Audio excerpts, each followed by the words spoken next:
Depuis quelques temps, 3 jeunes professionnels nantais et rennais travaillent sur un projet particulier. Il s'agit d'un web documentaire intitulé Bac plus que dalle et qui met en lumière les difficultés des jeunes diplômés à trouver un emploi dès la sortie de leur école. Cette problématique est plutôt répandue et trop peu connue du grand public. Et pour nous en parler ce soir, nous sommes en compagnie de l'un des porteurs du projet, Jérémy Lusso. Bonsoir. Bonsoir. Merci d'avoir répondu à notre invitation. Alors avant de s'intéresser à ce projet de web documentaire, est-ce que vous pouvez nous parler de votre parcours et de votre activité puisque vous êtes, je crois, photographe? Effectivement, je suis photographe basé à Nantes depuis maintenant 2 ans et je suis un des cofondateurs d'un collectif nantais de reportage visuel qui s'appelle Iris Pictures. Donc c'est un collectif qui regroupe pour l'instant 2 photographes et un illustrateur. Alors il est question aujourd'hui de web documentaire, mais est-ce que vous pouvez définir ce terme qui est peut-être inconnu pour certains, le web documentaire ? Le web documentaire, c'est le principe de rassembler ensemble plusieurs types de contenus, donc de la photo, du son et d'autres éléments. Et au lieu d'avoir un documentaire qui sera linéaire, comme on a l'habitude de les voir, c'est un documentaire dans lequel on peut naviguer un petit peu à sa guise, sur lequel on a plusieurs entrées et qu'on peut regarder à son propre rythme. Alors ce projet sur lequel vous travaillez traite des jeunes diplômés en peine dans leur recherche d'emploi. Pourquoi s'être intéressé à ce sujet particulier ? C'est un sujet qui a émergé à la base de l'association rennaise Tandem, un par un pour l'emploi, qui s'est créé il y a à peu près 2 ans maintenant, dont l'objectif est d'accompagner des jeunes diplômés à la recherche d'un emploi en les mettant en relation avec un professionnel de la branche dans laquelle ils recherchent un emploi. Donc, et cette problématique, elle est née du constat que les jeunes diplômés sont pas forcément à l'abri du chômage, comme on aurait tendance à le croire, et il y en a énormément qui rencontrent des difficultés à s'insérer sur un marché professionnel. Alors qu'est-ce qui vous a inspiré ce nom à très forte connotation, bac plus que dalle ? Le brainstorming a été assez long avant d'arriver à ce résultat-là. On a trouvé que c'était un titre qui était assez percutant et l'idée qui est sous-jacente, c'est qu'on a beau avoir un bac plus 3, un bac plus 5, finalement il n'est pas forcément reconnu à la hauteur des attentes des gens qui ont suivi des études, qui se sont investis pendant plusieurs années et qui au final arrivés sur le marché du travail se retrouvent confrontés aux mêmes difficultés que des personnes qui peuvent ne pas avoir de diplôme. Vous avez quelques chiffres sur l'accès à un premier emploi chez les jeunes diplômés ?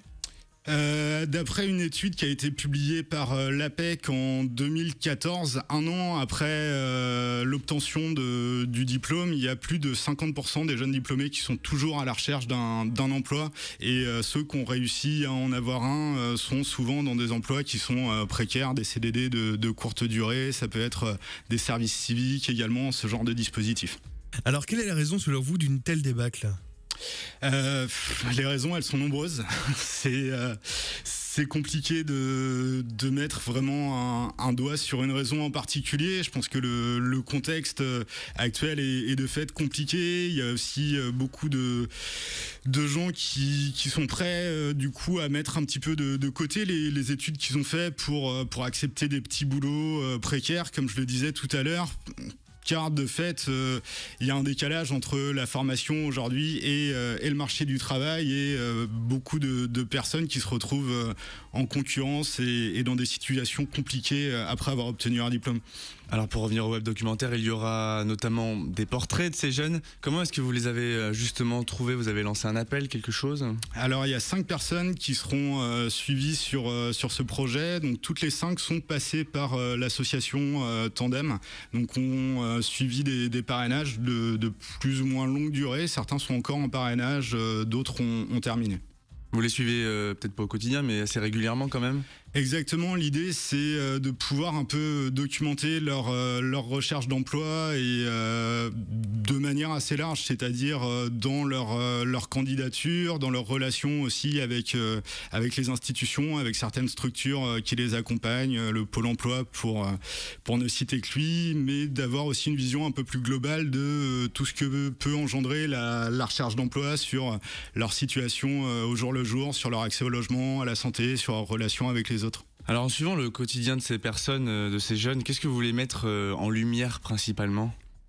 L'idée que la recherche d'emploi, elle est dure, elle est compliquée et que c'est quelque chose qui pèse vraiment sur le quotidien, qui est omniprésent. Et je pense que c'est pas évident d'avoir suivi des études pendant 5 ans pour se retrouver à, au final, prendre un emploi qui n'a strictement rien à voir avec le secteur dans lequel on est formé. L'idée, c'est voilà, vraiment de donner la parole en fait à ces personnes-là, parce que le discours des premiers concernés, on l'entend assez rarement. En fait, on a souvent des statistiques sur le chômage, mais pas si souvent la parole de ceux qui sont confrontés en premier lieu. Et finalement, quel est l'objectif de Bac plus que dalle? À qui ça va s'adresser? Par exemple aux entrepreneurs ou aux institutions, pour leur montrer que la situation d'aujourd'hui n'est pas normale, ou au contraire, montrer aux jeunes que c'est possible de s'en sortir et que finalement on peut trouver un emploi? C'est encore possible. Alors je pense que le message il est double. L'idée c'est effectivement de s'adresser au grand public parce que c'est une problématique qui est pas si souvent traitée, de pouvoir s'adresser aussi aux structures qui sont en lien avec les demandeurs d'emploi, mais aussi avec les diplômés. Ça nous paraît intéressant de travailler avec des universités entre autres sur ces questions-là. Et au-delà de ça, le message qu'on veut porter est pas défaitiste non plus, parce que effectivement l'insertion peut fonctionner aussi, et voilà, malgré ces recherches qui sont parfois difficiles, il y a des jeunes qui accèdent à l'emploi, et j'espère que ceux qu'on suit y arriveront également. Alors je crois qu'il y a la possibilité d'aider à financer votre projet sur certaines plateformes de crowdfunding. Exactement, on a lancé il y a une dizaine de jours une page sur la plateforme Ulule pour contribuer au financement du projet. Donc là on est en phase vraiment de tournage à l'heure actuelle. On a déjà obtenu une première partie des financements qu'on avait sollicités, mais on a lancé ce financement collaboratif pour nous permettre d'aller à bout du projet. Alors là, vous êtes encore en tournage, et du coup, quand est-ce que le projet va sortir? Est-ce qu'il y a une date de prévue? Alors à l'heure actuelle, on espère que tout sera bouclé à la fin du printemps pour un lancement soit à cette période-là, soit un peu plus tard, avec certainement des projections publiques qui seront organisées et différents éléments. L'idée, c'est vraiment que ce web documentaire, au-delà de son existence sur le web, puisse servir aussi de plateforme pour organiser des débats avec des professionnels de l'emploi, avec des universités, une fois de plus, avec toutes les structures qui travaillent avec les jeunes diplômés et avec les jeunes diplômés eux-mêmes pour pouvoir créer de l'échange, du débat collectif. Vous pensez éventuellement décliner ce projet sous une forme d'exposition ou d'une toute autre manière d'ailleurs? Alors l'idée serait effectivement de réaliser une exposition à la suite de ce web documentaire-là, qui puisse être présenté une fois de plus dans différents lieux qui travaillent sur ces thématiques, et qui puisse servir de support pour sensibiliser un petit peu à ces questions, et pourquoi pas aussi développer d'autres portraits à la suite des 5 premiers qu'on est en train de mettre en place. Merci beaucoup Jérémy Lusso d'être passé par notre studio. Je rappelle que vous êtes photographe professionnel et porteur du projet de web documentaire Bac plus que dalle, en collaboration avec Antoine Yon et Pierre Crolla, qui devrait sortir donc d'ici la fin du printemps. Et si certains sont intéressés par le projet, vous pouvez le financer via le site internet ulule.com en recherchant tout simplement Bac plus que dalle.